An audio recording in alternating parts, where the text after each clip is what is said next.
తెలంగాణ రాష్ట్ర ప్రభుత్వం తరఫున సాగునీటి పారుదల పౌర సరఫరాల శాఖ మంత్రులు ఉత్తమ్ కుమార్ రెడ్డి గారు కృష్ణా నది గోదావరి నది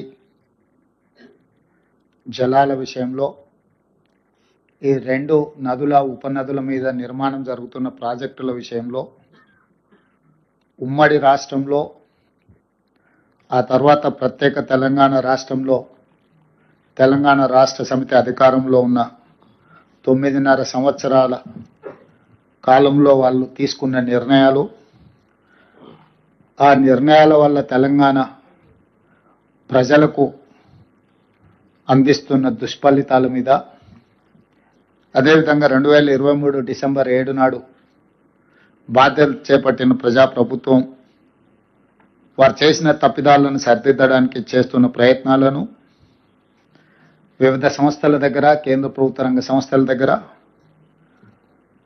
తెలంగాణ ప్రభుత్వం యొక్క వాదనలను ఏ విధంగా వినిపించడమో వారు దాదాపుగా సవివరంగా వాస్తవాలతో కూడుకున్న నివేదికలు.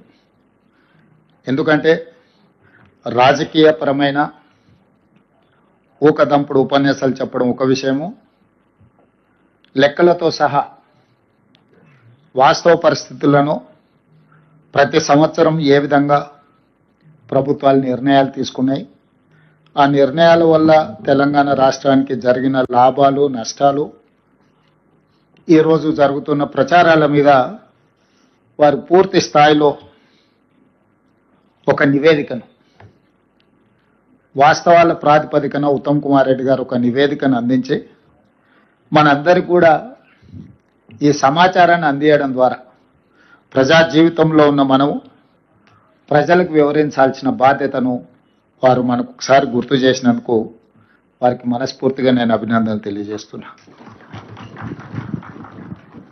ఈరోజు ఈ సమావేశంలో తెలంగాణ ఉద్యమ సందర్భంగా తెలంగాణ రాష్ట్ర ప్రజల ఒక ఆకాంక్షను సాధించడానికి సర్వం వడ్డీ కొట్లాడిన వాళ్ళందరూ ఇక్కడ ఉన్నారు.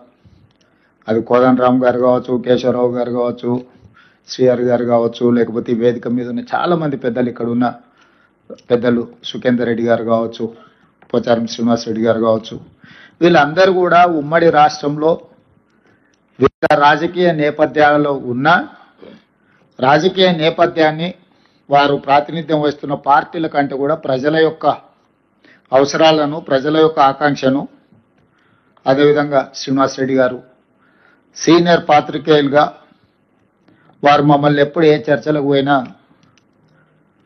మమ్మల్ని తప్పుపట్టినట్టుగా మాట్లాడేవాళ్ళు. మీరు తెలంగాణ ప్రజల పక్షాన్ని ఉండాలి, మనందరం కలిసి తెలంగాణ సాధించుకోవాలి. మీ అందరి ప్రయత్నము, కృషి, నిరంతర పోరాటం ఈరోజు తెలంగాణ రాష్ట్రం వచ్చింది. తెలంగాణ రాష్ట్రం వచ్చిన తర్వాత 2 సార్లు చంద్రశేఖరరావు గారు ముఖ్యమంత్రిగా, సరే వారు రాజకీయ పార్టీగా నిధులు నియామకాల లేకపోతే ఇంకేమి ఎన్నికల ఎజెండా ఏ రకంగా వారు ప్రజల్ని ఒప్పించండు మెప్పించండు, 2 సార్లు అధికారాన్ని చేపట్టి వారు ఏ రాజకీయ ప్రయోజనం, ఆర్థిక ప్రయోజనం పొందినరు అనేది చర్చించ వేదిక కాదు ఇది. వారు ఉన్నప్పుడు చర్చిస్తే ఆ విషయాల మీద వారి నుంచి మనం సూటిగా మాట్లాడడానికి అవకాశం ఉంటుంది. ఇక్కడ దాదాపుగా 9.5 సంవత్సరాలు వారు ముఖ్యమంత్రిగా, 5 సంవత్సరాలు వారు సాగునీటి పారుదల శాఖ మంత్రిగా, 5 సంవత్సరాలు దాదాపుగా హరీష్ రావు గారు సాగునీటి పారుదల శాఖ మంత్రులుగా. అంటే వారి కుటుంబమే 9.5 సంవత్సరాలు ఈ శాఖకు ప్రాతినిధ్యం వహించిండ్రు. దాదాపుగా ఆర్థిక శాఖ కూడా చివరి 5 సంవత్సరాలు హరీష్ రావు గారే బాధ్యత తీసుకున్నారు. నీళ్లు నిధులకు సంబంధించి సంపూర్ణంగా వారి కుటుంబము, వారి పార్టీ వారే బాధ్యత తీసుకొని వారు చేసిన నిర్ణయాలు ఈరోజు మీ అందరి ముందు పెట్టడం జరిగింది. ఈరోజు సరే ప్రజలు ఒక తీర్పు ఇచ్చిండ్రు, ప్రజల తీర్పు అనుసారము మనందరం బాధ్యత తీసుకున్నాము. మన యొక్క అనుభవాలను బట్టి ఈరోజు శాఖలు నిర్వహిస్తున్నాం.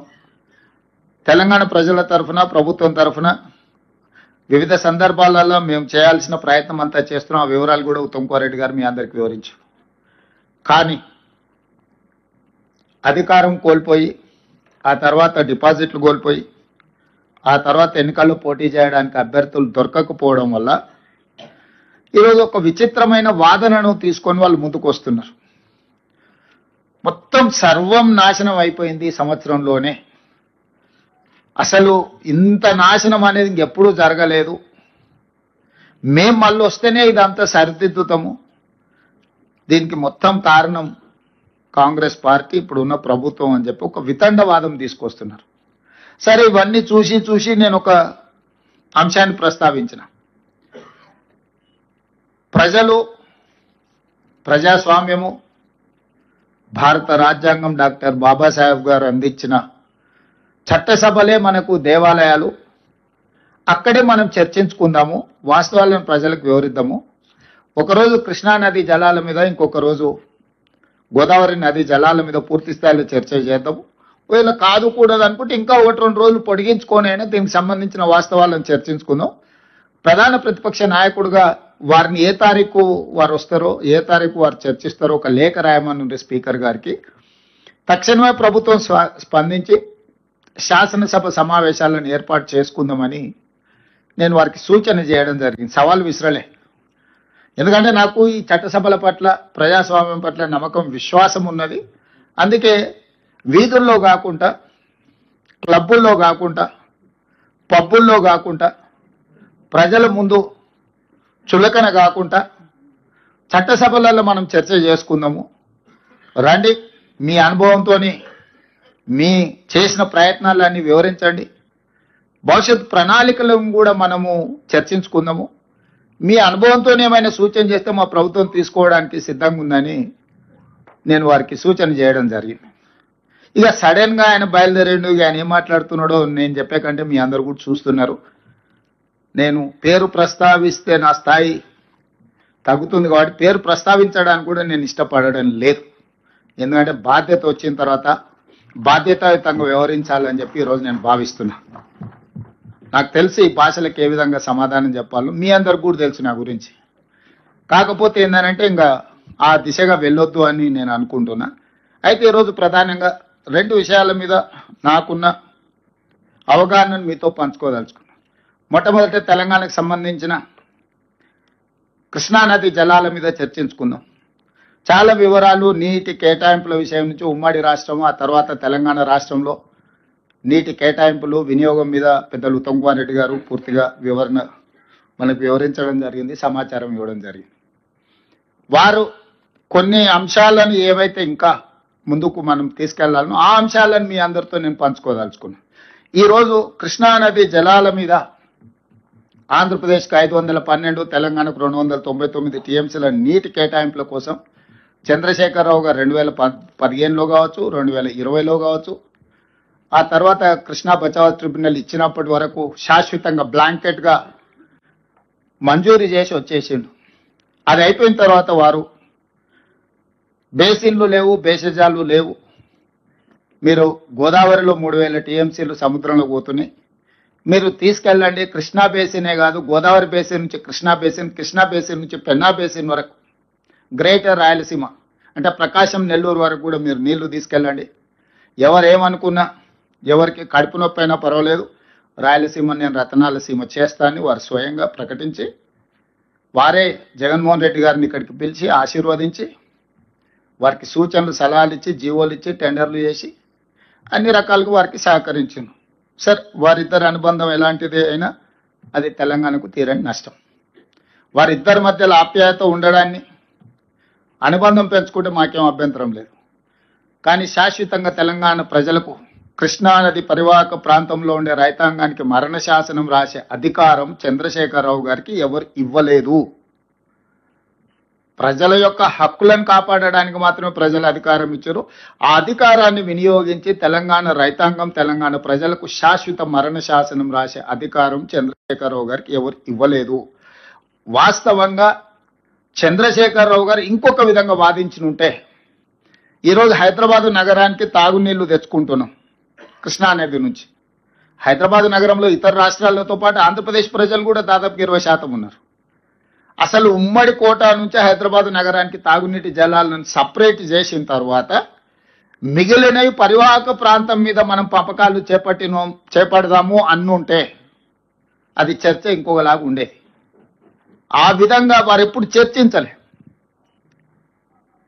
అదేవిధంగా ఈరోజు ఉన్న ప్రాజెక్టులకు సంబంధించి మనము నష్టాన్ని ఒకటే కోణంలో చూస్తున్నాం, నేను రెండో కోణంలో కూడా చూస్తున్నా. ఆనాడు ఉమ్మడి రాష్ట్రంలో 2011 ఆనాడు చిన్నారెడ్డి గారు, డాక్టర్ మల్లు రవి గారు, డికే అరుణ గారు ఉమ్మడి రాష్ట్రంలో ప్రధానంగా పాలమూరు రంగారెడ్డి జిల్లాల కృష్ణా పరివాహక ప్రాంతంలో సాగునీరు తాగునీరు తీవ్రమైన సమస్య ఉన్నదని మాట్లాడితే ఆ రోజు ఉమ్మడి రాష్ట్రంలోనే కిరణ్ కుమార్ రెడ్డి గారు ముఖ్యమంత్రిగా ఉన్నప్పుడు పాలమూరు రంగారెడ్డి ఎత్తిపోతల ప్రాజెక్టుకు ప్రభుత్వం ఆనాడు సర్వేలకు జీవోలు ఇచ్చి ప్రాజెక్టు నిర్మించాలి, రోజుకు 2 టీఎంసీల నీళ్లు తీసుకోవాలి, జూరాల నుంచి తీసుకోవాలని చెప్పి ఆ రోజు స్పష్టంగా నివేదిక ఇవ్వండి అని చెప్పి సర్వేకు ఆదేశాలు ఇవ్వడం జరిగింది. ఈ రోజు చంద్రశేఖరరావు గారు జూరాల నుంచి పాలమూరు రంగారెడ్డి ఎత్తిపోతల ప్రాజెక్టును శ్రీశైలంకు తరలించడం వల్ల జరిగిన నష్టాన్ని నేను వివరించదలుచుకున్నా.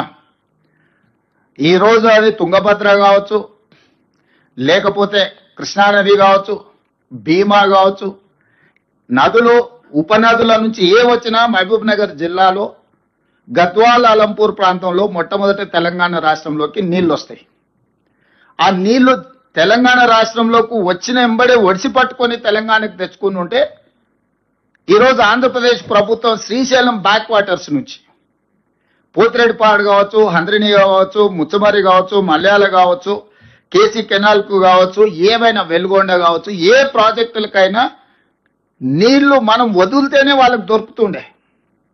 ఇవాళ నీళ్లు వచ్చినప్పుడు వచ్చిన దగ్గర పట్టుకోకుండా వదిలేసి మహబూబ్ నగర్ జిల్లాలో ఎంటర్ అయిన నీళ్లు తిరిగి మళ్ళీ కర్నూలు ప్రాంతం ఆ పక్క నుంచి తిరుక్కొని మళ్ళీ ఇక్కడికి వచ్చినప్పుడు ఇక్కడ పట్టుకుంటా అంటున్నాడు. కింద మీద ఉన్నప్పుడు పట్టుకోకుండా చివర పట్టుకోవడం వల్ల ఈ నీళ్లు కంప్లీట్గా రాయలసీమ ప్రాంతానికి వెళ్ళిపోవడంతో అక్కడొచ్చిన నీళ్లను అక్కడి నుంచి అక్కడనే దారి దోపిడీ చేసే పరిస్థితి ఈరోజు రాయలసీమ కానీ ఆంధ్రప్రదేశ్ ప్రభుత్వానికి ఇచ్చింది. చంద్రశేఖరరావు గారు తెలంగాణ రాష్ట్రంలోకి ప్రవేశించిన కృష్ణానది జలాలను ప్రవేశించిన ఎంబడే పాలమూరుకు, రంగారెడ్డికి, నల్గొండకు, ఇతర ప్రాంతాలకు తరలించకపోయిన ఉంటే ఈరోజు పోతిరెడ్డిపాడు కానీ, రాయలసీమ లిఫ్ట్ కానీ, మాల్యాల కానీ, ముచ్చమరి కానీ ఇతర ఏ ప్రాజెక్టు కూడా రాయలసీమకు నీళ్లు తరలించుకోకపోవడానికి అవకాశం లేకుండా ఉండుండే.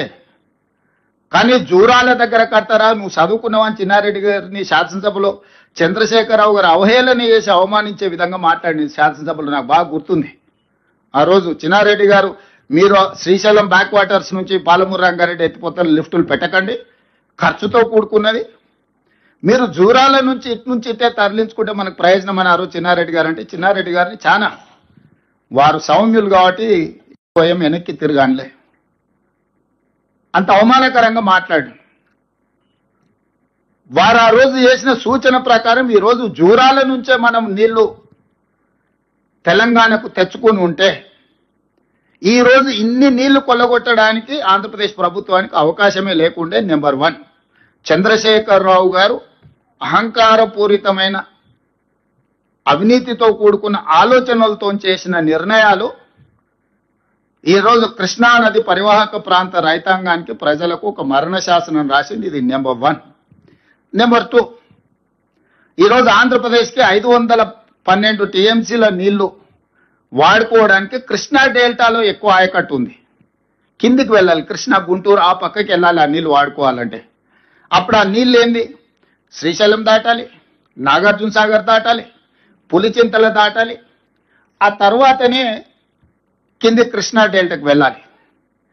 అట్లా చేయడం వల్ల భూగర్భ జలాలు తెలంగాణలో పెరగడానికి అవకాశం ఉంది. ప్రతి సందర్భంలో ఆ నీళ్లు ఎంతో కొంత మన వాటా తీసుకోవడానికి అవకాశం ఉంది. అది నాగార్జున సాగర్లో కావచ్చు, అది శ్రీశైలంలో కావచ్చు, పులిచింతలో కావచ్చు. ఈ రెండే ఈ నీటి కేటాయింపులే కాకుండా విద్యుత్ ఉత్పత్తి. ఈరోజు పవరు పీక్ అవర్స్లో పెద్దలు బట్టి విక్రమార్క గారు చెప్పాలి 10 రూపాయల పైన పెట్టాల్సి వస్తుంది మనకు ఓ సందర్భంలో. ఈరోజు నీళ్ల ద్వారా, జల విద్యుత్తు ద్వారా విద్యుత్తును ఉత్పత్తి చేస్తే 4 పైసలు 8 పైసలు పడుతుంది. ప్రాజెక్టుల ఇన్వెస్ట్మెంట్ కాస్ట్ అయిపోయింది కాబట్టి రా మెటీరియల్కి ఏం కాస్ట్ లేదు. నీళ్లు దేవుడిచ్చిన వరం కాబట్టి శ్రీశైలం, నాగార్జున సాగర్, పులిచింతలో విద్యుత్ ఉత్పత్తి చేస్తే ఆ విద్యుత్తులో తెలంగాణకు వాటా వస్తే చారానకో ఆటానకో పర్ యూనిట్ విద్యుత్ వచ్చేది. ఈరోజు శ్రీశైలం వెనకాలనే పోతిరెడ్డిపాడు, రాయలసీమ, ముచ్చమర్రి, మాల్యాల ద్వారా నీళ్లు లిఫ్టులు చేసుకొని పోవడం వల్ల శ్రీశైలం పవర్ ప్రాజెక్టు డిఫంక్ట్ అవుతుంది, Nagarjuna Sagar power project defunct అవుతుంది, పులిచింతలో ఉన్న పవర్ ప్రాజెక్టు డిఫంక్ట్ అవుతాయి. మీరు కేవలం నీళ్ల తీసుకెళ్లడం ద్వారా వ్యవసాయానికి జరిగే నష్టాన్ని మనం ఆలోచన చేస్తున్నాం, కానీ చారానకో ఆటానకో యూనిట్ దొరికే పవర్ ప్రాజెక్ట్స్ కూడా డిఫంక్ట్ అవడంతో 10 రూపాయలకు పర్ యూనిట్ కొనుక్కునే పరిస్థితి తెలంగాణకు వస్తే, ఒకవేళ 10 రూపాయలు పెట్టినా విద్యుత్తు దొరకని పరిస్థితి వస్తే విద్యుత్తు పరంగా కూడా తెలంగాణకు తీరని నష్టం జరుగుద్ది. ఈ రెండవ నష్టాన్ని కూడా చంద్రశేఖరరావు గారే మనకు అందించిండు. మూడవది, ఆనాడు 2 టీఎంసీలతో పాలమూరు రంగారెడ్డి ఎత్తిపోతల కంబైన్డ్ స్టేట్లో జీవో ఇస్తే చంద్రశేఖరరావు గారు వచ్చిన తర్వాత 2 టీఎంసీలను కాస్త 3 టీఎంసీలు చేస్తాం అనుకున్నాం. మేము 2 టీఎంసీలను కాస్త 1 టీఎంసీకి చేసిండు. ఒఫీషియల్ రికార్డ్స్ ఉన్న అధికారులు ఇక్కడ ఉన్నారు. 2 టీఎంసీ పాలమూరు రంగారెడ్డి ఎత్తిపోతల్ని ఎత్తుకోవాల్సిన జీవోలను అంచనాలనేమో అడగోలుగా పెంచిండు, ఎత్తుకునే నీళ్ళనేమో తగ్గించిండు. డిండికి ఆ టీఎంసీని అసలు ఎక్కడి నుంచి దేవాళ్ళను తేకుండా గందరగోళం చేసిండు. అవతల 4 టీఎంసీలతోని శ్రీశైలం బ్యాక్ వాటర్స్ నుంచి పోవాల్సింది దాదాపుగా 10 టీఎంసీలకు వాళ్ళు పెంచుకొని ప్రాజెక్టులు నిర్మించుకుంటే ఈరోజు 2 టీఎంసీలు తరలించే పాలమూరు రంగారెడ్డిని 1 టీఎంసీకి తగ్గించిండు. దాదాపుగా ఎస్ఎల్బిసి 2006-7లో కోమటిరెడ్డి గారు వీళ్ళందరూ కొట్లాడి తెచ్చుకున్న గ్రావిటీతో తీసుకోవాల్సిన ఎస్ఎల్బిసిని 34 కిలోమీటర్లు ఉమ్మడి రాష్ట్రంలో టన్నెల్ కొడితే 10 కిలోమీటర్లు కొడితే అయిపోయింది. సంవత్సరానికి 1 కిలోమీటర్ పూర్తి చేసిన ఇవాళ ఎస్ఎల్బిసి కంప్లీట్ అయి ఉండేది. జస్ట్ ఆ రోజు 1000 కోట్లు ఖర్చు పెడితే ఇవాళ 3000 కోట్లు అంచనా పెరిగినాయి. అలా 1000 కోట్లు అంచనా ఖర్చు పెడితే 3,64,000 ఎకరాలకు నల్గొండ జిల్లాలో నీళ్ళిచ్చే ఎస్ఎల్బిసిని పడవ పెట్టిండు. పాలమూరు రంగారెడ్డి ఎత్తిపోతలను జూరాల నుంచి శ్రీశైలానికి తరలించే అంచనాలు పెంచి దాన్ని ఈ రోజు వరకు పూర్తి చేయలే. ఉమ్మడి రాష్ట్రంలో మొదలుపెట్టిన కల్వకుర్తి లిఫ్ట్ ఇరిగేషన్కి నీటి కేటాయింపుల మీద ఇంతవరకు పరిష్కారం చూపించలే, అది పూర్తి చేయలే. భీమా, నెట్టంపాడు, కోయిల్సాగర్ ఏ ప్రాజెక్టు చూసినా సీతారామసాగర్ వరకు, ఇందిరాసాగర్ వరకు ఆ కిందికి పోతే ఏ ఒక్క ప్రాజెక్టు కూడా ఈ 9.5-10 సంవత్సరాలలో చంద్రశేఖరరావు పూర్తి చేయకపోవడం వల్ల ఈరోజు మనకు హక్కులు రాలేదు, ప్రయోజనము చేకూరలేదు. చివరికి ఈరోజు దాన్ని సర్దిద్దుదామని మేము ఎప్పుడైతే కూర్చొని ఈయన ఇచ్చిన లేఖలు, ఈయన వాళ్ళ పట్ల చూపించిన ఔదార్యం, ప్రేమను, ఇది తెలంగాణ ప్రజలకు ప్రయోజనం లేదని ఎప్పుడైతే మేము మాట్లాడుతున్నామో ఈ రోజులను ప్రజలను తప్పుదోవ పట్టించడానికి ఈరోజు వాళ్ళు శాయశక్తుల ప్రయత్నం చేస్తున్నారు. అందుకే ఈరోజు కృష్ణానదిలో చంద్రశేఖరరావు గారు చేసిన ద్రోహము ఉమ్మడి రాష్ట్రంలో సీమాంధ్ర పాలకులు చేసిన అన్యాయానికంటే 1000 రెట్లు ఎక్కువ అన్యాయం చేసిండు చంద్రశేఖరరావు. నిజంగా ఒకవేళ అనాల్చి వస్తే, ఒకవేళ ఇట్లాంటి తప్పులు చేసినందుకు వాళ్ళని ఒక్క కొరడా దెబ్బ కొట్టాల్సి వస్తే చంద్రశేఖరరావు గారిని 100 కొరడా దెబ్బలు కొట్టాల్సింది కృష్ణానదిలో మనకు చేసిన ద్రోహానికి. అలాంటిది ఈరోజు ఎదురుదాడి ఎట్లా అంటే కాదు, అడ్డు అదుపు లేదు, వాస్తవాల ప్రాతిపదిక లేదు.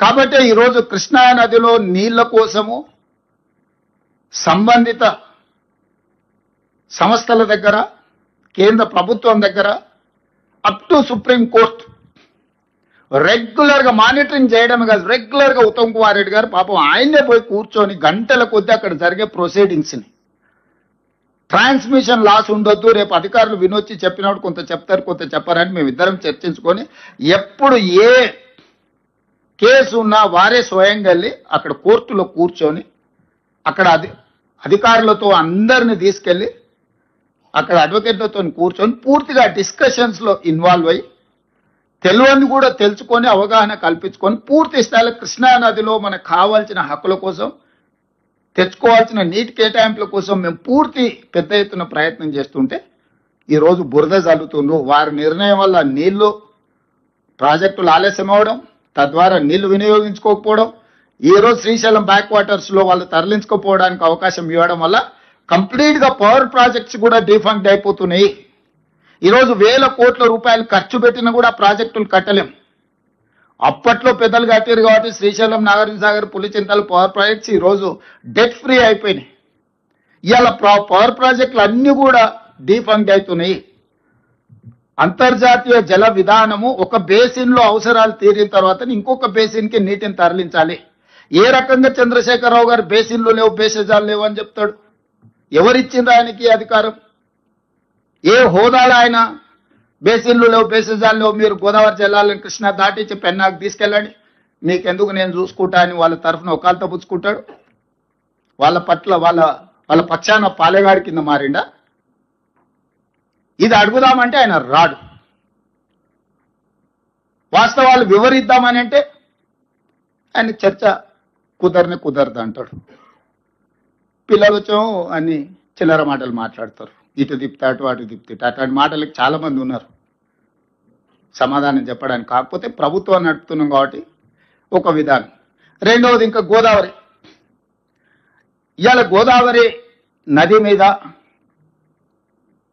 ఆనాడు ఉమ్మడి రాష్ట్రంలో 2007-8లో కాంగ్రెస్ పార్టీ రాజశేఖర రెడ్డి గారు ఉన్నప్పుడు ప్రాణహిత చేవెళ్ళ డాక్టర్ బాబాసాహెబ్ అంబేద్కర్ తుమ్మిడిహెట్టి నుంచి మొదలుపెట్టి చేవెళ్ళ వరకు తీసుకురావాలని ప్రాణహిత నుంచి మొదలుపెట్టి చేవెళ్ళ అని ప్రాజెక్టు పేరే ప్రాణహిత చేవెళ్ళ.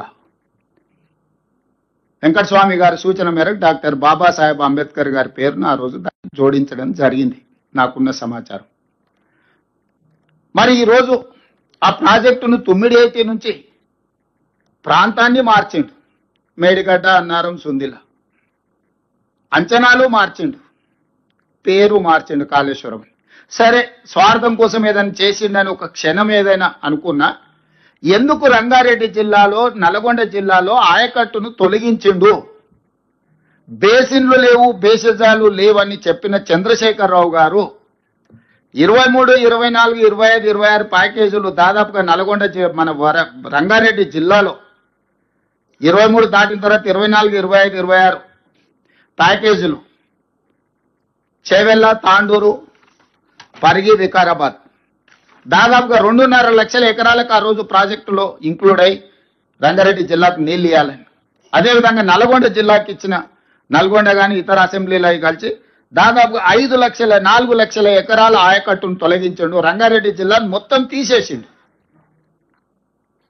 ఎందుకు కాళేశ్వరం అనే పేరు పెట్టిండే ప్రాణహిత చేవెళ్ళ అంటే, చేవెళ్ళ ఉంటే చేవెళ్ళకు నీళ్లు రాకపోతే నిలదీస్తారని చెప్పి రంగారెడ్డి జిల్లాకు అన్యాయం చేయడానికి ఏం కారణం చెప్పిండు? రంగారెడ్డి జిల్లా కృష్ణా బేసిన్లో ఉంది. ఒకవేళ గోదావరి జలాలని మనం రంగారెడ్డి జిల్లాలో వాడుకుంటే కృష్ణా వాటర్ ట్రిబ్యునల్ మనకు రంగారెడ్డి జిల్లా నీటి కేటాయింపులకు సమస్య వస్తుంది. కాబట్టి ఇది తొలగించినప్పుడు కారణం చెప్పిండు. నేను ఇప్పుడు అడుగుతున్న చంద్రశేఖరరావు గారిని, నువ్వే స్వయంగా చెప్పిన బేసిన్లు లేవు, బేసిజాలు లేవు, నీళ్లు ఉంటే ఎక్కడైనా వాడుకోవచ్చు అని. బేసిన్లు లేవు, బేసిజాలు లేవానేమో గోదావరి జలాలను కృష్ణా బేసిన్ దాటి పెన్నా బేసిన్కు తరలించమని సీమాంధ్రులకు చెప్పినావు. కానీ కృష్ణా బేసిన్ కానుకోనున్న, గోదావరి బేసిన్ కానుకోనున్న కృష్ణ ఉమ్మడి రాష్ట్రంలో స్పష్టంగా చట్టంలోనే పెట్టింది అన్నాడు. ఇట్లాంటి సమస్యలు వస్తాయి కాబట్టి చట్టంలో 11th షెడ్యూల్లో నీటి కేటాయింపులకు సంబంధించి స్పష్టంగా 11వ షెడ్యూల్లో స్పష్టంగా ఈ చట్టం 2014 రాష్ట్ర పునర్విభజన చట్టంలో ఇట్లాంటి తలమాసిన వాళ్ళు ఉంటారు, తలాతోక లేకుండా మాట్లాడతారు, భవిష్యత్తులో ఇది సమస్య కాకుండా స్పష్టంగా చెప్పారు. ఏం చెప్పిండ్రు? పనులు నడుస్తున్న ప్రాజెక్టుల కార్యనిర్వహణ కృష్ణా మరియు గోదావరి నదులపై మున్ముందు చేపట్టబోయే ప్రాజెక్టు పనులకు సంబంధించి సదరు ప్రాజెక్టులు ఉన్న భూమి ప్రాంతం ఏ రాష్ట్ర ప్రభుత్వ అధికార పరిధిలో ఉంటుందో ఆ రాష్ట్ర ప్రభుత్వానికి వాటి బాధ్యత ఉంటుంది. స్పష్టంగా పాయింట్ నెంబర్ 8లో స్పష్టంగా రాష్ట్ర పునర్విభజన చట్టంలో పార్లమెంట్లో శాసనం చేసిండ్రు. ప్రాణహిత నుంచి చేవెళ్లకు, గోదావరి బేసిన్ నుంచి కృష్ణా బేసిన్కు తరలించుకోపోవడానికి ఆనాడు 2008లో ఏదైతే టెండర్లు పిలిచి పనులు మొదలుపెట్టిండ్రు. 24, 25, 26 ప్యాకేజీల పనులు జరిగినాయి. కొన్ని 100 కోట్లు ఖర్చు అయినాయి. వాటిని మీరు ఎందుకు తొలగించారు చంద్రశేఖరరావు గారు? ఎవరు ఈరోజు మీరు సమాధానం చెప్పాలి కదా. ఆంధ్రప్రదేశ్ గోదావరి జలాలను తరలించుకుపోవడానికి బేసిన్లు లేవు, బేసిజాలు చేయవని చెప్పిన నువ్వు తెలంగాణ రంగారెడ్డి జిల్లా, నల్గొండ జిల్లాకు గోదావరి జలాలను ఇయ్యడానికి అది గోదావరి బేసిన్, కృష్ణా బేసిన్ కు తీసుకురావడానికి వీలు లేదని చెప్పి నువ్వే కదా తొలగించింది. దీనికి మీరు సమాధానం చెప్పాలి కదా చంద్రశేఖరరావు గారు. ఈరోజు ఏం అన్యాయం చేశారు? చేవెళ్ళ, తాండూరులో, వికారాబాదులో, పరిధిలో ఆనాడు మొత్తం ఎమ్మెల్యేలు నిన్నే గెలిపించారు కదా. పార్లమెంట్ కూడా ఆ రోజు నీ చేతుల్లోనే ఉండే కదా, చేవెళ్ళ పార్లమెంటు. ఓట్లన్నీ నీకేస్తే ఆనాడు కాంగ్రెస్ ఇచ్చిన ప్రాణైతే చేవెళ్లలో దాదాపుగా 2.5 లక్షల ఎకరాలు, కొడంగల్ కూడా నీళ్లు ఇస్తాను 2009 ఎన్నికలలో రాజశేఖర రెడ్డి గారు మాట ఇచ్చారు ప్రచారంలో వచ్చి. ఈ గోదావరి జలాలను కొడంగల్ శాసనసభ నియోజకవర్గం వరకు కూడా పొడిగిస్తాము గోదావరి జలాలని. రాయలసీమకు సంబంధించిన, ఆంధ్రప్రదేశ్కు సంబంధించిన ఆనాటి ముఖ్యమంత్రి రాజశేఖర రెడ్డి గారు చేవెళ్లకు, వికారాబాద్కు, తాండూరుకు, పరిగికి, కొడంగల్కు గోదావరి జలాలు ఇస్తా అని టెండర్లు పిలిచి ప్రాజెక్టులు ప్రారంభించి 100 కోట్ల రూపాయలు ఖర్చు పెడితే తెలంగాణ జాతిపితనని పదే పదే చెప్పుకోవడానికి ప్రయత్నం చేస్తావు కదా. ఎందుకు వీటిని తొలగించినవు? దీనికి సమాధానం చంద్రశేఖరరావు గారు అయితే చెప్పాలి కదా, మనం ఆలోచన చేయాలి కదా. ఈరోజు ఎటి తిప్పిన తుమ్మిడిహట్టి నుంచి తీసుకొస్తే గ్రావిటీతోని శ్రీపాద ఎల్లంపల్లికి వస్తాయి. పైనుండే నీళ్ళని పైననే పట్టుకొని పైనుంచి కిందికి ఇచ్చుకుంటూ రావాలా అనేది కాంగ్రెస్ విధానం. దాంతో తక్కువ ఖర్చు అయితే, విద్యుత్తు తక్కువ అవుతుంది, తద్వారా మెయింటెనెన్స్ కాస్ట్ తగ్గుతుంది. శ్రీపాద ఎల్లంపల్లికి తీసుకొచ్చిన తర్వాత అక్కడి నుంచి ఎస్ఆర్ఎస్పి నుంచి తర్వాత ఉండే కొండపోచమ్మ కావచ్చు, రంగనాయక సాగర్ కావచ్చు, లేకపోతే మల్లన్న సాగర్ కావచ్చు, మిగతా ఏ రిజర్వాయర్లు అయినా నింపుకొని అది రంగారెడ్డి జిల్లా వరకు తేవాలనేది ఆనాటి ప్రణాళిక. ఇటువైపు నల్గొండ దిక్కు తీసుకెళ్ళాలి, ఇటువైపు రంగారెడ్డికి తేవాలి, ఉమ్మడి మెదక్కు తేవాలి. వీటన్నిటిని కూడా ఆనాడు పెట్టుకున్న లెక్క ప్రకారం ఆదిలాబాద్లో 1,56,000 ఎకరాలు, కరీంనగర్లో 1,71,000 ఎకరాలు, మెదక్ జిల్లాలో 5,19,000 ఎకరాలు, నల్గొండకు 2,29,000 ఎకరాలు, నిజామాబాద్కు 3,04,000 ఎకరాలు, రంగారెడ్డికి 2,46,000 ఎకరాలతో నీళ్ళు ఇవ్వాలని ఆ రోజు కాంగ్రెస్ పార్టీ ప్రాజెక్టును చేసింది. ఇప్పుడు నల్లగొండ కోతలు విధించినావు, రంగారెడ్డి జిల్లాను పూర్తిగా తొలగించినావు. ఏంది కారణం అంటే గోదావరి జిల్లాలు కృష్ణా బేసిన్కు తీసుకెళ్తే బేసిన్ల పంచాయతీ వస్తుంది, బేసిన్ల పంచాయతీ వస్తే మళ్ళీ కృష్ణా వాటర్ ట్రిబ్యునల్ మనకు నీటి కేటాయింపులప్పుడు అన్యాయం జరుగుతుంది. ఇది ఒక లాజిక్ చెప్పిండు. పోనీ ఈ లాజిక్నే పట్టుకుందాం కోసేపటికి. రాయలసీమకి బేసిన్లలో బేసిజాలు లేవని మమ్మల్ని అందరినీ తిడుతుంది కదా. నువ్వు వాళ్ళ గొప్పల కోసం, వాళ్ళ మెప్పు కోసము మమ్మల్ని తిట్టకుంటే మొత్తం తెలంగాణ హక్కులను, నీళ్లను తాకట్టు పెట్టి చేసిన తప్పులకు ప్రజలకు శిక్ష ఇచ్చినప్పుడు మౌనంగా నన్ను ఉండాలి. మళ్ళీ బజారెక్కి నోటికొచ్చింది మాట్లాడి ఈరోజు వితండవాదం చేస్తున్న పరిస్థితుల్లో ఉత్తమ్ కుమార్ రెడ్డి గారి ఈ వివరాలన్నిటిని కూడా తెలంగాణ సమాజానికి, మీ ద్వారా తెలంగాణ సమాజానికి నిజమైన ప్రతినిధులుగా మీరు అందరు తెలంగాణ ప్రజలకు వివరించాలన్న ఆలోచనతోని ఇందులో ఒక చిన్న లెక్క చెప్తా. ఉమ్మడి రాష్ట్రంలో కాంగ్రెస్ పార్టీ ఇచ్చిన నీళ్లు, దాని ధర దాదాపుగా 54 లక్షల ఎకరాలకు మనం నీళ్లు ఇస్తే ఎకరాకు నీళ్లు ఇవ్వడానికి మనం పెట్టిన ఖర్చు 93,000. చంద్రశేఖరరావు గారు వచ్చినాక 15 లక్షల ఎకరాలకు నీళ్లు ఇస్తే ఒక ఎకరాకు 11 లక్షల రూపాయల పైన ఖర్చు పెట్టింది. మేము ఆనాడు 54 లక్షల ఎకరాలకు కాంగ్రెస్ పార్టీ తెలంగాణలో నీళ్లు ఇచ్చింది. ఆ నీళ్లకు మనం పెట్టిన ఖర్చు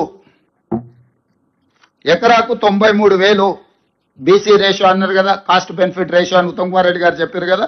ఆ లెక్కల ప్రకారము మనం పెట్టిన ఖర్చు 93,000 ఎకరాకైతే ఈరోజు చంద్రశేఖరరావు గారి యొక్క ధనదాహము 11,47,000 దాదాపుగా ఖర్చు అయింది. 11.5 లక్షల రూపాయలు పర్ ఎకర్ ఖర్చు పెట్టింది. 15 లక్షల ఎకరాలకు నీళ్ళు ఇచ్చినట్టే 1,81,000 కోట్ల రూపాయలు ఇప్పటికే పేమెంట్ జరిగింది.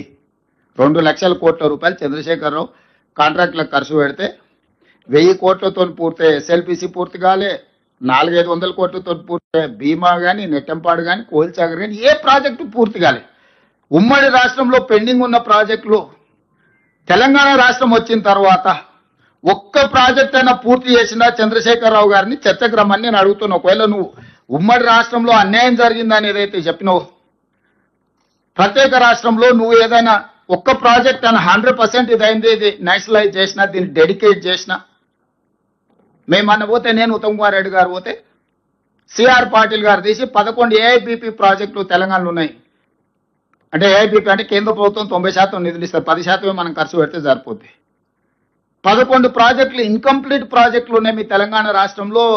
మీకు మేము నిధులు ఇస్తే కూడా మీరు ఖర్చు పెట్టి పూర్తి చేసుకోకపోతే మీరు ఎట్లా నడుపుకుంటారు మీ రాష్ట్రాన్ని అని చెప్పి ప్రాజెక్టులు తీసి మా చేతిలో పెడితే, ఇక మేము జరిగిపోయిన దానికి ఇక జరిగిపోయింది అని చెప్పి కొత్తగా మేము ఒక టార్గెట్ పెట్టుకొని కంప్లీట్ చేసుకొని వస్తాం వీటిని అని చెప్పి మేము చెప్పాల్సి వచ్చింది. తల దించుకోవాల్సిన పరిస్థితి. ఏఐబిపి ప్రాజెక్టులు స్టేట్ గవర్నమెంట్ ఫండ్స్ పెట్టాల్సిన పనులు జస్ట్ ఫోకస్ పెడితే చాలు. ఎందుకంటే వాటి మీద ఫోకస్ ఎందుకు పెట్టలేదా అంటే, దాని మీద ఫోకస్ పెడితే సార్కి వచ్చే ఆదాయం ఏం లేదు. కాంట్రాక్టర్లకు మాత్రమే పనులు చేసిన పనులకు బిల్లులు ఇస్తే అక్కడికక్కడ సరిపోతుంది కాబట్టి సార్కు దాని మీద తీరిక లేదు, ఫోకస్ లేదు. అందుకే ఈరోజు ఈ అన్ని వాస్తవాలను మీ దృష్టిలో పెట్టి చివరికి ఆయన పదే క్లబ్ పొద్దుపూట అయితే క్లబ్బుల్లో, రాత్రి అయితే పబ్బుల్లో చర్చ చేద్దామని చాలా ఉబలాట పడుతున్నాడు. నేను ఒక సూచన చేయదలుచుకున్న చంద్రశేఖరరావు గారికి, మీరు సుదీర్ఘమైన అనుభవం ఉంది, ప్రజా జీవితంలో ఉన్నారు, 40 సంవత్సరాలు. మీ అనుభవాన్ని పరిగణలోకి తీసుకుంటాం. మీ ఆలోచనలని తెలంగాణ ప్రజలకు సూచన కింద ప్రయోజనం చేకూరే విధంగా ఇస్తే తప్పకుండా వాటిని రాష్ట్ర ప్రభుత్వం ఆమోదిస్తుంది. మీరు ఏ తారీఖు చెప్పినా శాసనసభ సమావేశాలు, శాసన మండలి సమావేశాలు ఏర్పాటు చేస్తాం. అన్ని రాజకీయ పార్టీల ప్రజాప్రతినిధులను వాళ్ళ సూచనలు తీసుకుంటాం. అసెంబ్లీకి స్పీకర్ గారు అనుమతితో ఎక్స్పర్ట్స్ని కూడా పిలవడానికి ఒక స్కోప్ ఉంది. అడ్వకేట్ జనరల్ నుంచి ఎక్స్పర్ట్స్ని ఏదైనా ఒక సబ్జెక్ట్ ఉన్నప్పుడు శాసనసభలో, అంతేనా సుఖేంద్రని పిలవచ్చు కదా. కౌన్సిల్ చైర్మన్ గారు కూడా చెప్తున్నారు, ఇట్లాంటి ప్రత్యేకమైన సందర్భంలో ఎక్స్పర్ట్స్ని కూడా హౌస్లోకి రప్పించవచ్చు, వాళ్ళ ఆలోచనలు కానీ వాళ్ళ సూచనలు కానీ తీసుకోవచ్చు అంటున్నారు. తెలంగాణ రాష్ట్ర ప్రభుత్వం సిద్ధంగా ఉంది.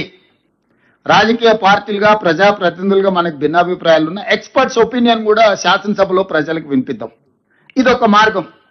ప్రజాస్వామ్యం పట్ల నమ్మకం ఉన్న వాళ్ళకు, విశ్వాసం ఉన్న వాళ్ళకు, మనల్ని ఎన్నుకున్నదే ప్రజలు, చట్టసభల సమస్యల మీద చర్చించి వాటికి ఒక పరిష్కారం చూపించాలా, ప్రజలు కూడా ఒక అవగాహన కల్పించే బాధ్యత ప్రజలు మనకి ఇచ్చిండ్రు. నా మొట్టమొదటి ఆప్షన్ శాసనసభ సమావేశాలు. మీరు ఎప్పుడు స్పీకర్ గారికి లేఖ రాసినా మేము చర్చలకు ప్రభుత్వం వైపు నుంచి కూడా మేము సానుకూలంగా స్పందిస్తాం. శాసనసభలో, శాసన మండలిలో కృష్ణానది జలాల మీద, గోదావరి నది జలాల మీద, ఉమ్మడి రాష్ట్రంలో జరిగిన నిర్ణయాల మీద, మీరు 9.5 సంవత్సరాల పరిపాలన తీసుకున్న నిర్ణయాల మీద, ఈ సంవత్సరన్నరలో మేము తీసుకున్న నిర్ణయాల మీద కూలంకషంగా సబ్జెక్టుల వారిగా చర్చిద్దాం, ప్రజలకు వివరిద్దాం. ఈ ప్రభుత్వం సహేతుకమైన సూచనలు, సలహాలు వస్తే తప్పకుండా పాటిస్తుంది. ఎక్స్పర్ట్స్ ఒపీనియన్ కూడా ప్రజలకు, ఇంతకుముందు బట్టి గారు చెప్పారు, ఎక్స్పర్ట్స్ని మనం అందరినీ కాన్ఫిడెన్స్లోకి తీసుకోవాలా, స్టేక్ హోల్డర్స్ని కాన్ఫిడెన్స్లోకి తీసుకోవాలన్నారు.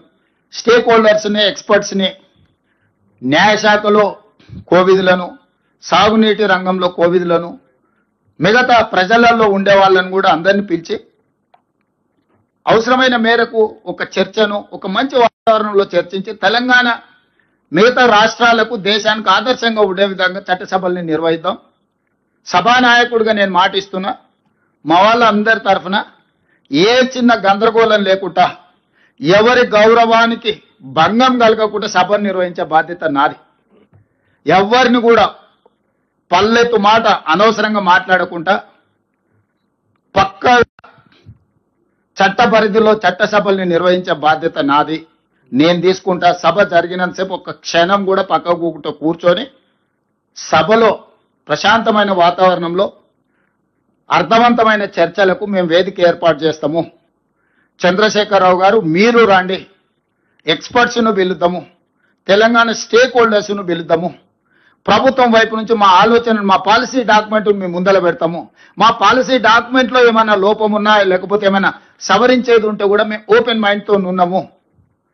మేము వాటిని సవరించుకొని తెలంగాణ రాష్ట్ర రైతుల యొక్క హక్కులను శాశ్వతంగా ఎందుకంటే ఇప్పుడు లైన్స్ డ్రాప్ కాబోతున్నది, లా సెటిల్ కాబోతుంది. ఈ టైంలో మనం తేరుకోకపోతే, ఈ టైంలో మనం సరైన దిశగా దీన్ని ఒక విధానపరమైన ఆలోచనతో ముందుకు పోకపోతే తెలంగాణకు నష్టం జరుగుతుంది. కాబట్టి 40 సంవత్సరాల ప్రజా జీవితంలో సుదీర్ఘమైన అనుభవం కలిగిన చంద్రశేఖరరావు గారికి నేను సాదరంగా ఆహ్వానం పలుకుతున్నాను. ఎందుకంటే వారు ప్రధాన ప్రతిపక్ష నాయకుడు కూడా. వారు ప్రధాన ప్రతిపక్ష నాయకుడు, వారి ఆరోగ్యం బాగుండాలి, ప్రజా జీవితంలో ఉండాలి, వారు ప్రజలకు ఉపయోగపడాలి. నేనంటే వాళ్ళ కొడుకు వచ్చంటాడు, ఆయన ఎందుకు వానికి ఆయన రాడు, ఆయనతో ఏం పని ఉందా? నేపాల్లో కూడా ఇట్లనే రాజ్యం రాలేదని చెప్పి AK-47 అని చెప్పి డిన్నర్ అని పిలిచిండు ఫ్యామిలీలు అందరినీ. AK-47 పెట్టి 16 మంది పడపడగాలు చేసిండు. ఇంక అందరూ వేరు కాబట్టి వాడు ఒకడే మిగిలిండు, వాడే రాజాడు నేపాల్కి. ఇట్లాంటివి ఆదర్శంగా తీసుకుంటారు. మేమేం చేస్తాం, మీ కుటుంబంలో ఏదైనా ప్రాబ్లం ఉంటే మీరు కూర్చోవాలి, కుటుంబ పెద్దలతోనో కుల పెద్దలతోనో కూర్చొని పంచాయతీ తెంచుకోవాలి.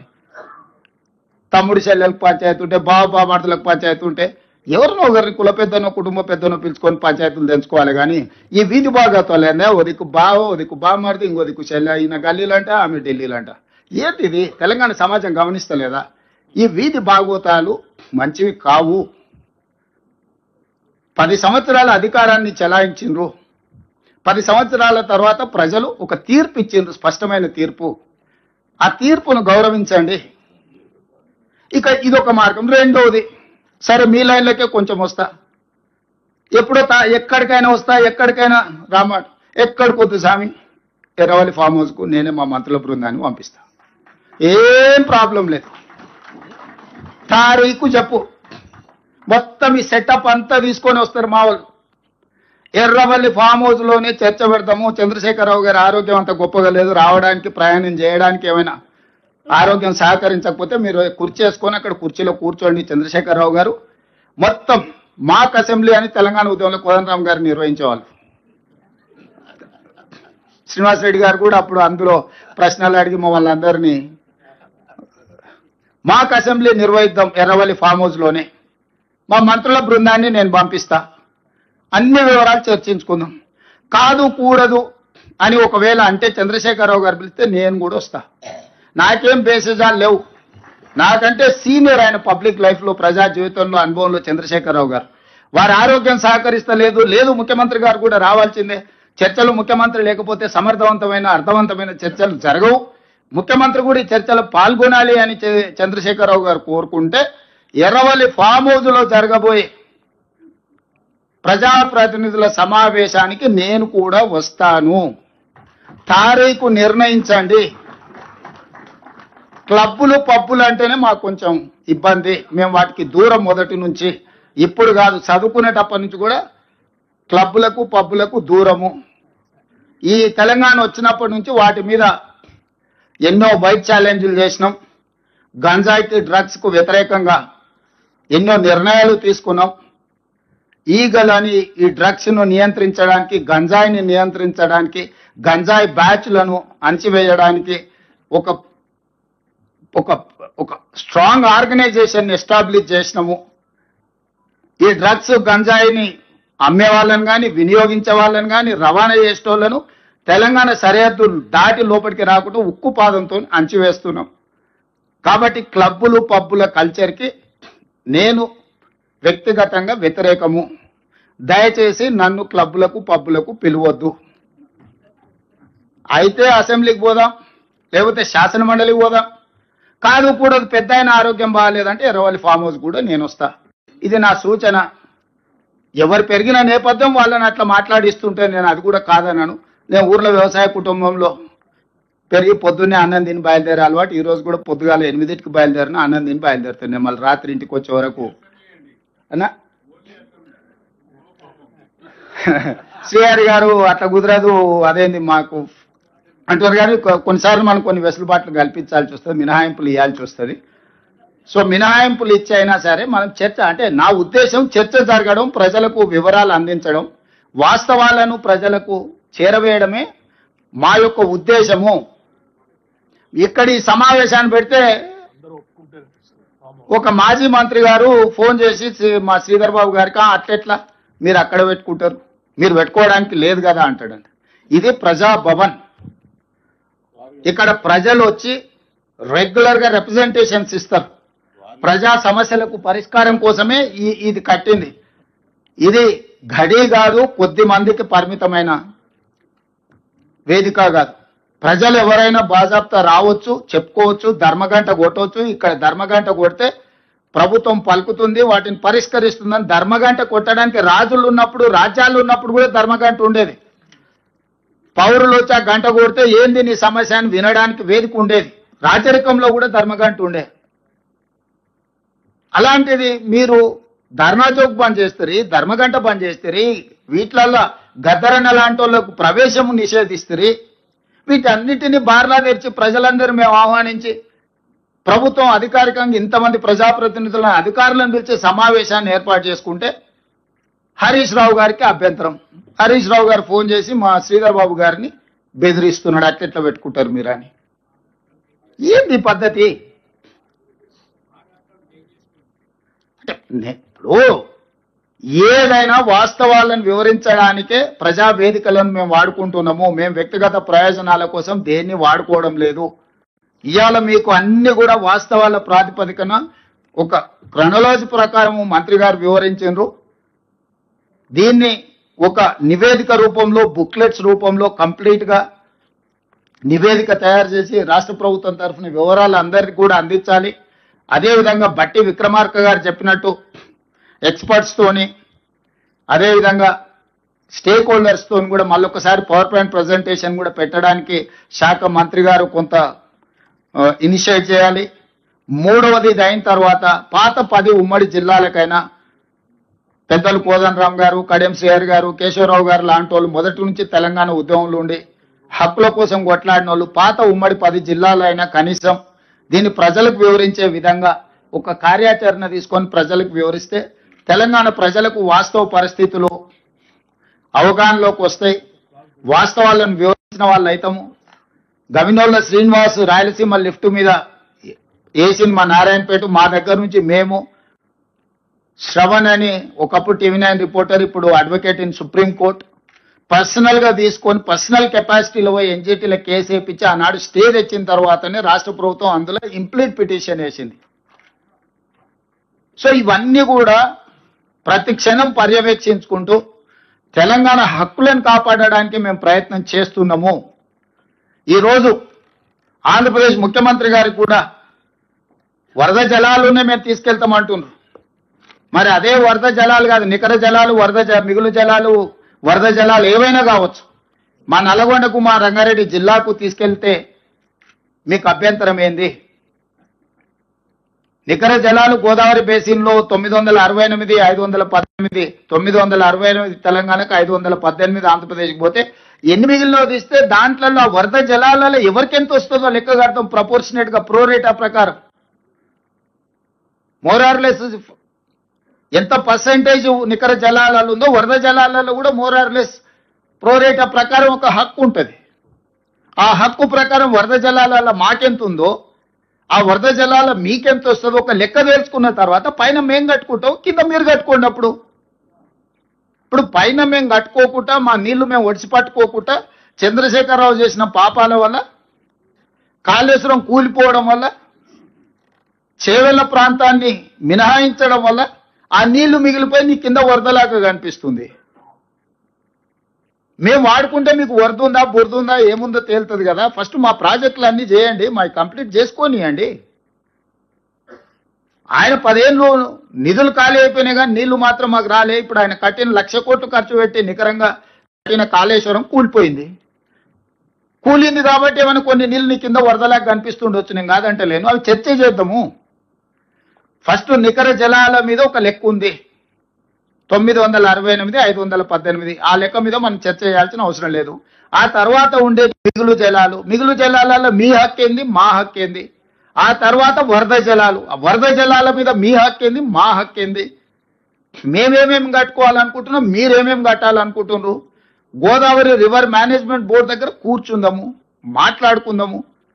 ఈ స్టేట్ రీఆర్గనైజేషన్ యాక్ట్ని ఫస్ట్ అధికారులతో చర్చ చేయాలి, ఆ తర్వాత మంత్రులతో చేయాలి, ఆ తర్వాత అపెక్స్ కౌన్సిల్ వేసుకోవడానికి అన్ని రకాల వెసులుబాట్లు చట్టంలోనే కల్పించిండ్రు. నీకు ఇన్ఫ్లుయెన్స్ ఉంది కదా, డైరెక్ట్ పైకి పోతా అంటే ఎట్లా? ప్రతి కేసు సుప్రీంకోర్టు వినదు. Sessions court, district court, high court, తర్వాత సుప్రీంకోర్టు.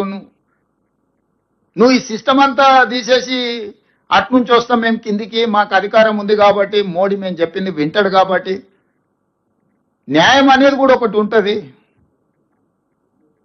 న్యాయపరంగా మేము కొట్లాడుతున్నాము. మేము మిగతా వాళ్ళలాగా రోడ్ ఎక్కి ఏది పడితే అది మాట్లాడతలేము, కానీ న్యాయపరంగా ఏం కొట్లాడాలనో, ఎవరెవరికి ఇవ్వాలనో, మన ఎన్విరాన్మెంట్ అండ్ ఫారెస్ట్లో మేము కంప్లైంట్ చేయడంతో వాళ్ళు పెట్టిన అప్లికేషన్ని తిప్పి పంపినరు. మేము అందరి దగ్గరికి వెళ్తున్నాము, మాకేం బాధ ఉందో చెప్తున్నాము అందరికీ, డాక్టర్ల దగ్గరకు పోయి. ఏది కాదనుకున్నప్పుడు ఏం చేస్తాం, దానికి కూడా ఒక వ్యూహము ఎత్తుగడ ఉంటుంది కదా. వ్యూహం లేకుంటేనే ఇంత దూరం వచ్చినామా? ప్రజల సహకారం లేకుంటేనే కుర్చీ వరకు చేరుకున్నామా? ఈ ప్రభుత్వాన్ని ఏర్పాటు చేసినామా?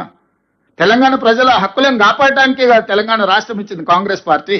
తెలంగాణ రైతుల హక్కులకు అన్యాయం జరుగుతుంటే చూసుకుంటూ కూర్చుంటుందా కాంగ్రెస్ పార్టీ? మీరేంది మాకు చెప్పేది? సలహా ఇవ్వండి, సూచన చేయండి, సహేతుకమైన విధానంతో ముందుకు రండి. అసూయతోని, అక్కస్తోని, అహంభావంతోని, అహంకారంతో ఏం మాటలు అవి? అట్లాంటి మాటలకు సమాధానం చెప్పడానికి మా దగ్గర లేరనుకుంటుర్రా? మా ఒక్క మందుల సామెలు చాలు, మేము అందరం అక్కర్లేదు. ఒక మందుల సామెలు నువ్వు పంపిస్తే చాలు, నీకు నీ తాతకు 3 తరాలకు సమాధానం చెప్తాడు. అది కాదు కదా. మేమేదో గౌరవంగా చట్టసభలలో చర్చిద్దాము, రండి మీరు పెద్ద మనుషులు, మీరు మీ అనుభవాన్ని చెప్పుదు రండి అని మేము అంటుంటే అదేదో మా చేతగాంతనం అనుకొని తలా తోక లేకుండా మాట్లాడితే తోక కత్తిరించే తెలుసు. ఒకవేళ నీకు తెలవకపోతే మీ నాయన అడుగు, ఏం చేస్తే ఏమైందో మీ నాయన ఇప్పుడు ఏడున్నాడు. నాకు చికాకు కలిగించొద్దు. నాకు చికాకు కలిగిస్తే మళ్ళీ అది బాగుండదు. నేను చదవడం మొదలు పెడితే మళ్ళీ అది మంచి కూడా ఉండదు. ఏదేమైనా కృష్ణా నది జలాలలో, గోదావరి నది జలాలలో తెలంగాణ హక్కులను ఎవ్వరికి తాకట్టు పెట్టము. ఎంతటి వారొచ్చినా ఎవరితోనైనా నిటారుగా నిలబడి కొట్లాడతాము. ప్రజలు ఒక విశ్వాసంతో, నమ్మకంతో మాకు అవకాశం ఇచ్చిండ్రు. శాశ్వతంగా చరిత్రలో గొప్పగా నిలిచిపోయే విధంగానే మా విధానము, మా ఆలోచన, మా పోరాటం ఉంటుంది. ఎవరి వ్యక్తుల కోసం ప్రజల హక్కులను తాకట్టు పెట్టము. ఎవరు ఎదురుగా ఉన్నా తెలంగాణ ప్రజల హక్కుల విషయంలో దేవుడే వచ్చి ఎదురుగా నిలబడ్డా నిటారుగా నిలబడి కొట్లాడతాము. వ్యక్తులు అనేది మర్చిపోండి. తెలంగాణ హక్కులకు అన్యాయం జరుగుతుంది చేస్తామని దేవుడు ఎదురుగా నిలబడ్డా కూడా దేవుడినైనా ఎదురించి తెలంగాణ ప్రజల తరఫున నిలబడే బాధ్యత మాది, మా మంత్రి వర్గాంది. ఎవరు అధైర్యపడాల్సిన పని లేదు. అసూయతోనూ అక్కస్తోనూ ఎవరైనా చిల్లర మాటలు మాట్లాడితే వాళ్ళ నీతి, వాళ్ళ జాతి ప్రజలు గుర్తిస్తారు. ధన్యవాదాలు. గౌరవనీయులు ముఖ్యమంత్రి గారికి, గౌరవనీయులు ఉప ముఖ్యమంత్రి గారికి, మంత్రివర్గ సభ్యులందరికీ, అదేవిధంగా ఎంపీస్, ఎమ్మెల్యేస్, అడ్వైజర్స్, గౌరవనీయులు కౌన్సిల్ చైర్మన్ గారికి, అధికారులందరికీ అందరికీ ధన్యవాదాలు. ఈ సమావేశం ముగిసింది. Thank you.